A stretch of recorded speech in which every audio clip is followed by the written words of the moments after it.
Our top story this half hour, the state of health education standards in Minnesota, including sex ed. And this comes as the state looks to update its benchmarks for public schools right now. Our Mary McGuire joining us on this. And so, Mary, what are the current benchmarks for sex ed in Minnesota?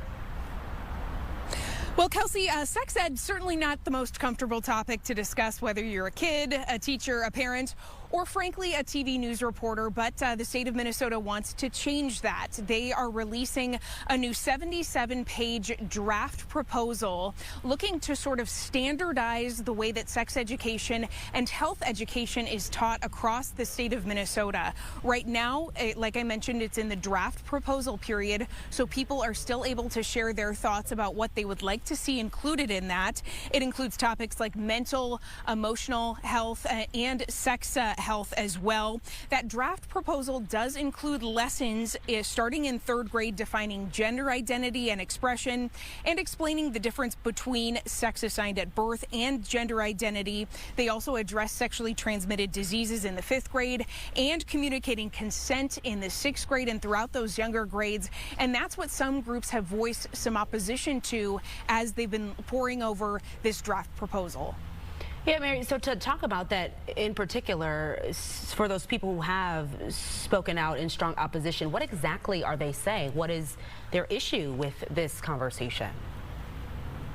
Well, I had a chance to speak with Doug Wardlow today. He is one of the directors at True North Legal. They work with a family foundation here in Minnesota, and he said that he is concerned about what's being taught and when it's being taught. He said that these lessons would violate Minnesota state law because they're not objective and they're not really grade appropriate for some kids. Here's a little bit more of our conversation. And parents are the ones who should teach their kids about these very sensitive subjects if they want to teach about their kids about these things at all. I mean, gender identity and expression, these are very ideological concepts that were invented not too long ago. So that's what he had to say about that. He did encourage people to go on the Department of Education's website and to submit their thoughts about this draft proposal. And then others are of the opinion that sex ed should not be stigmatized. So can you also share some of their thoughts? Definitely. I think when you mention sex education, it's one of those things that kind of makes you cringe. It makes you a little bit uncomfortable.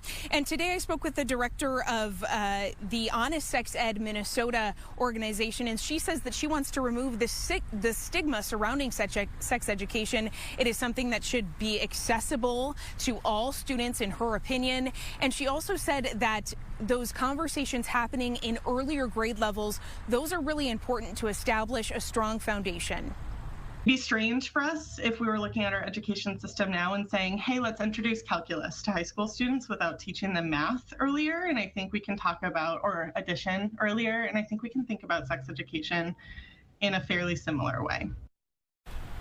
No, the state of Minnesota does allow parents to opt their children out of any lesson plans that they don't agree with or they don't want their children exposed to. Again, that draft proposal is up on their website. There is an online form where you can submit your thoughts about all of this. That runs through tomorrow, so we do have more information about how you can share your thoughts on our website. Yeah, as you mentioned, an uncomfortable conversation, but also sounds like an ongoing conversation as well. Mary McGuire reporting live tonight. Thank you so much, Mary. Happening now.